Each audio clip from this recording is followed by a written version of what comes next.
Today's voiceover talent is more than just a pretty voice. Today's voiceover talent has to be a boss, a VO boss. Set yourself up with business owner strategies and success with your host, Anne Ganguzza, along with some of the strongest voices in our industry. Rock your business like a boss, a VO boss. Hey guys, before we get started on today's episode, we want to share some boss solutions and some of the ways you can have more boss in your life. Many, many moons ago, I wrote a little publication by the name of How to Set Up and Maintain a Better Voiceover Business. This is long before we had combined our boss powers, Miss Ganguzza. And it is an absolute must, not only for the business basics of voiceover and to help kind of get your boss butt in gear, especially if the business side of our world has always been a little bit of a strain for you. But also it's going to help you with your marketing and branding and helping you to develop your own personal brand in voiceover. Find out more by going to voboss.com and then click on that shop tab. Welcome, everybody, to the VO Boss Podcast. I'm your host, Anne Ganguzza, along with my amazing VO Boss bestie, Gabby Nistico. Hey, Gabby. Hey. Gabby, I just got a question from one of my students today, and I get this question a lot, and I'm sure you do too. Let's do it together. You ready? This is how frequent this question is. Okay, ready? So we're going to throw it out. 3, 2, 1. Am I ready for an agent? Yeah. So all funny. The time. It's all the time. Oh my God. If I had a Zala, right? Holy cow. And I know we talked about this in one of our presentations about diversifying your opportunities and having them come from multiple places, and talk about the role of an agent first. Yes, we have talked about this, and talent agents are absolutely a viable part of a voice actor's career and of their portfolio and a way to get work. They're not the only way, but they are a very important way. But the key to it is understanding if the industry and the area of voiceover you are serving aligns with the agent, meaning, is it promo, is it commercial, is it animation, is it something that an agent would even cast for? That's a huge piece to that puzzle. A huge, very important piece. And I'm so glad that we started talking about this first, because an agent serves a purpose. And I think that you need to know what that purpose is before you go, frantically saying, oh my God, I need an agent to get work. Forget saying it. What about the people who are willy-nilly and who are out there just randomly submitting and blasting agents and throwing their stuff out there? Just say no. Yeah, they haven't even researched whether or not an agent can do anything for them. So I think that's huge. And the other part to that is we can never lose sight of the fact that, come on, guys, it's a two-way street. If you are sitting there thinking that an agent makes or breaks you, that an agent's job is to discover you, to hone you, to take you under their wing and make you, this is not Pretty Woman. Hello. No. Gabby, I'm going to admit to you that I was one of those people when I was initially in the industry that mistakenly thought that an agent was going to seek me out. Boy, was I wrong. Anne. So Anne. That's why we're here I'm glad we're talking about it, because I want our listeners to know that, honestly, that's just not how it works. My poor, pitiful radio ass thought that I was going to come down off of my throne on high from the DJ booth and arrive, and people would simply go, there she is, and that it would be immediate, like hiring. And I thought the same thing. I had no foggy clue that all of that's BS and that it's not what you see in the movies and television, and more importantly, that the industry had evolved so far away from that. Agents nowadays, yes, you need them, but likewise, they have to need you. Mm-hmm. Yeah. You have to be offering something, providing something that they either don't have or need more of, or fulfilling some kind of need in that casting roster, so that, guess what, you make them money. The first thing that voiceover talent do when they are thinking about voiceover agents is to do some research. I used to tell people to go to, that other place, Voice Bank, which existed with a lot of agencies already listed on there. But now it's just as easy to, type in Google voiceover agents. And you can certainly, and there's a lot of voiceover agent websites out there. You can get information on what agencies are out there. And really, just as in any good client research, you can research your agent as well to understand who they are, who they serve, what genre they serve, and what their roster is already like, and find out if you might fit a description of somebody that they don't have. And the geography. Hello. That's a big part of it, right? Yeah. I agree with you 100%, 1,000%. It's all about research, and more so than any other area of voiceover, you should be researching agents that you're planning on submitting to or that you're thinking about submitting to make sure that you are submitting for the right purpose, the right reason. And now, that you're a fit. We see this a lot, right? So one of the things that we're saying about please don't assume that you're ready is you have to be able to very objectively look at your body of work currently and compare it to the body of work of the talent they currently represent. Right. If there is any discrepancy, if there is any moment where you're like, man, those people are amazing and I don't know if I am there yet, then you're not. You're not. Exactly. That's your answer right there. And you're not there when you're new to the industry and you just got your demo. Typically. Yeah. You're not there. No. Because you haven't actually done work. Because agents are looking for work that you've done already, in addition to a good demo, to see what you can bring to them and their agency. Yeah, they want to see a proven track record. They want to know that you're hustling. They want to know that you're out there, that you're developing your own work. They also want to know that you're not 100% and solely reliant on them to make something happen. Because again, that feeds into that old stereotype and that old piece of misinformation that your agent does everything for you.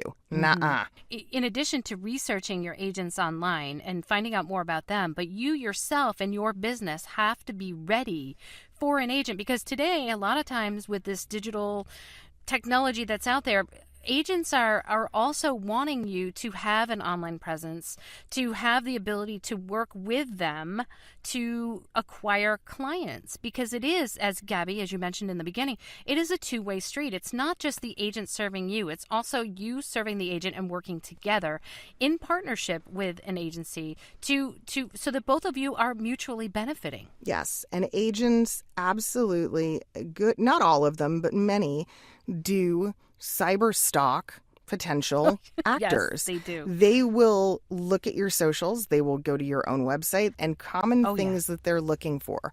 Number one, do you have your own website? Is it thriving? Is it quality? Does it look well put together? They're looking to see if you're on a bunch of other rosters. Are you overrepresented currently, and could that potentially be a conflict for them? They're looking to see if you have work. They're looking to see if you have viable jobs. And also they're, in many cases, they're looking to see, what are you posting on social media? Is it... I was just going to bring that up. Be careful what you're posting in those groups, because agents, they're in those groups. They are in those groups. They are looking at what you're posting. And if you are coming across as, whining, complaining, egomaniacal, exactly, any narcissistic, one of those, that will absolutely have an effect, and you may not even know it. That's what's scary about it, because a lot of times these agents are just hanging out at the groups. They're not going to announce necessarily that they're in the groups, but they are watching and seeing what people post. And I have been told on many occasions and know for a fact that there have been multiple conversations that have taken place that have not helped the voice talent at all in terms of getting representation with agents. So that I've had firsthand knowledge of that happening to certain voice talent if they've come across as obnoxious, arrogant, whatever, complaining. Yeah, so watch what you're posting, guys. Very recently, Bob Bergen, I think smartly, posted something where he was just like, hey, everybody, shut up. It's social media. Everybody can see it. It's true. everything that you say or don't say, everything that you're talking about in relation to clients, to jobs. And he was very specific about one thing: whining, complaining. He was like, people who are bitching about our industry, bitching about the state of things, bitching about rates. He's like, shut up. Just stop it. How do you expect to be, in a sense, a model voice actor or someone who's going to be perceived as a good business owner if you're complaining all the time? Yeah. And I was like, dude, heck yeah.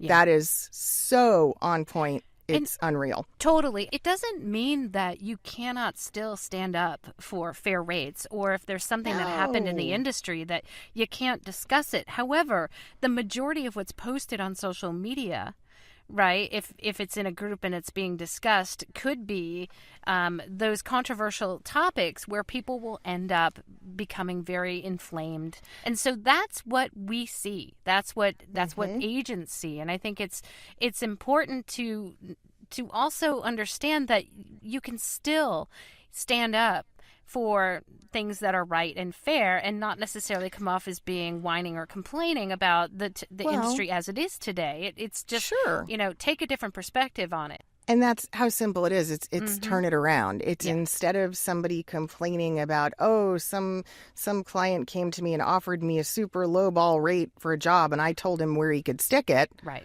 It's the actor who goes, I had a client approach me with a really low ball number and we had a great conversation and I was able to negotiate a fair rate. That's the person the agent goes, you I respect, you I get it. You're just moaning to moan. And I want to go back to that research piece for a minute because I just think it's the most critical element to all of this. I think it's really important to know and understand where you are in the span of your career and what geographic location, as far as agents are concerned, you should be approaching. If you're years 1 to 5, New York and LA are probably not going to be your target, or shouldn't be your target, I should say. I agree with you there.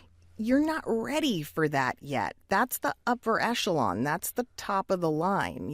It took me years to get a quality New York agent. It took me years to get a great LA agent. Gabby, I didn't have an agent. I mean, I was working full-time. I was working 4 years in the industry before I even entertained the idea of getting an agent. Wow. So you are a rare bird on that one. Yeah.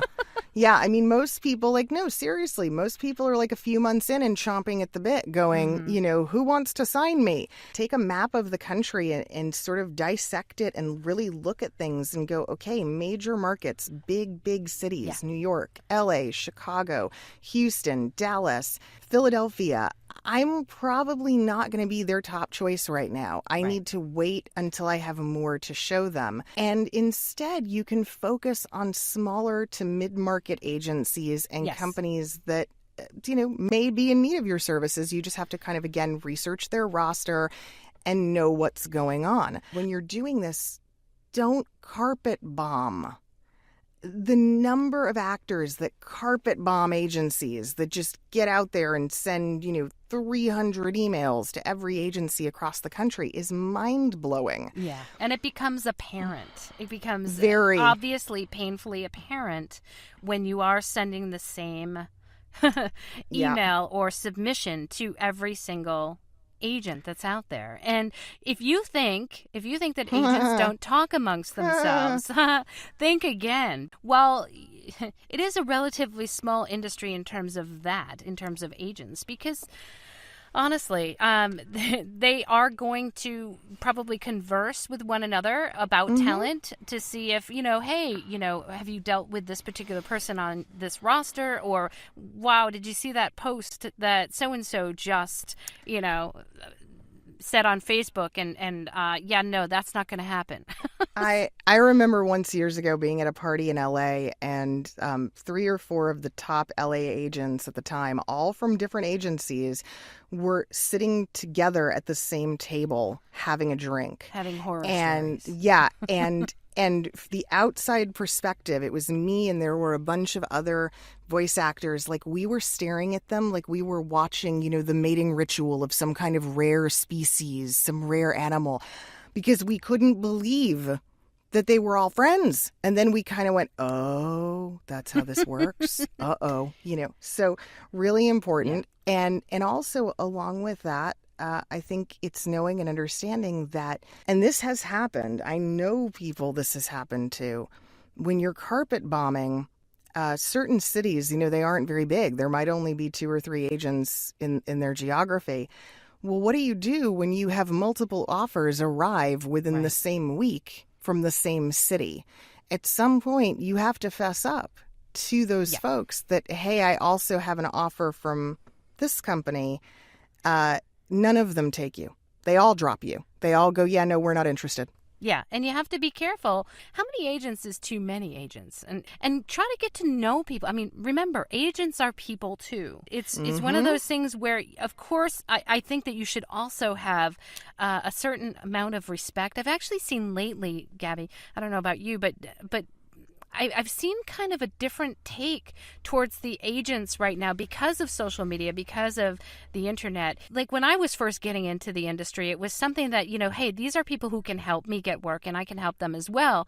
And so I had a certain level of respect and professionalism that I showed toward the agent. I've actually seen people really kind of take that a little bit too far and become a little too casual with agents that they're not necessarily familiar with. And I thought to myself, ooh, that's just getting a little too personal and a little too close. And so I think if you are, new to the industry, try to, if you do your research, you're going to have, I think, a better idea, and you will have educated yourself and not make it so casual or so obnoxious or annoying or, remember that you need them and they need you. And it's a reciprocal kind of a relationship. Familiarity breeds contempt. And so there's a professional distance that you want to keep with those kinds of relationships. I'm very chummy with many of my agents because I've known some of them for so many years now.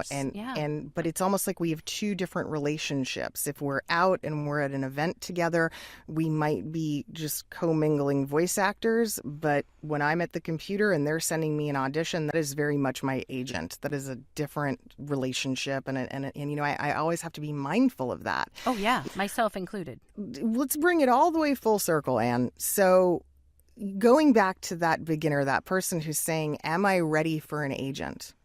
How do you define that for people? What do you think is the answer to that question? Well, I think number one, if you're asking it, you're probably not ready, because you need to absolutely have your research done. You need to know what agency you might be looking into and know that you have to have a substantial amount of work under your belt before the agent is going to look at you. Because number 2, they also are wanting to make sure that you are serious about this, because if they fight for you and go out and get work for you, they need to be able to depend on you.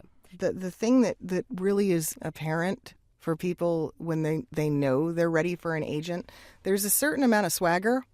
There's a certain amount of cocky that you bring to the table at that point, because you're not devastated and your career is by no means broken if an agency turns you down. I'm not talking about being, egomaniacal, just a little swagger, that self-assured knowledge that you know what you're doing and that you've been successful at it. Right. And understand that maybe they already had that voice on their roster. I might have a mom sound and there might be 3 other mom sounds on that roster. So therefore, their rejection is not necessarily because at this time is not because I couldn't handle, having them as an agent or doing the work. It's because they've already got that voice on the roster. And that's something I think you have to remember and not let it be like a huge rejection, and understanding that, you've got enough confidence in your abilities to know that, they probably already had too many females or they had as many females as they needed, or males, or whatever it is, and understand it's okay. Maybe I'll try again next year, or I'll look into a different agency. And I think there's one other real important piece to this, and it's an aspect of our industry that has been around for many, many years, but a lot of beginners don't really know or understand, and that is the all-important referral. Yes, very important. When your voiceover game is at a place where you are ready for an agent, other voice actors, your friends and colleagues in this industry, will go to bat for you. And will be your willing, coaches. Yes, and will be willing to refer you to agents that they believe you might be a good fit for. That's a huge consideration that you need to think about when you want to be submitting yourself to an agency. Can you get a referral? Because that will help you immensely, and probably much more than just submitting blind. Yeah, and please know that a referral should be organic. It's not you approaching someone and saying, could I get a referral from you? Is that something you'd be willing to do? It really is a voluntary thing. Yeah. It's when your friends are going, oh, hey, Anne, have you met this person? Have you met my agent so-and-so? I should get you two together. Yep, exactly. Yeah. Awesome. Good deal. Stuff. Yes, big thanks to our sponsor, IPDTL, for our quality connection and our recording. If you guys want to find out more about IPDTL, you can at ipdtl.com. And for all things Boss, you've got all of our social media presence, all of the majors, as well as all of the places that you can subscribe to our podcast: iTunes, Spotify, Google Play, Stitcher, which is the where we started, and voboss.com. Guys, we have so many cool things that can help you along your voiceover journey to improve with marketability, to improve your reach, to help sell your services, and eventually help you on that agent pathway. Yeah. Absolutely. Thanks, guys, for joining us. We'll see you next week. Bye. Bye. Join us next week for another edition of VO Boss with your hosts, Anne Ganguzza and Gabby Nisterko. All rights reserved. Anne Ganguzza voice talent in association with 3 Moon Media. Redistribution with permission. Coast-to-coast connectivity via IPDTL.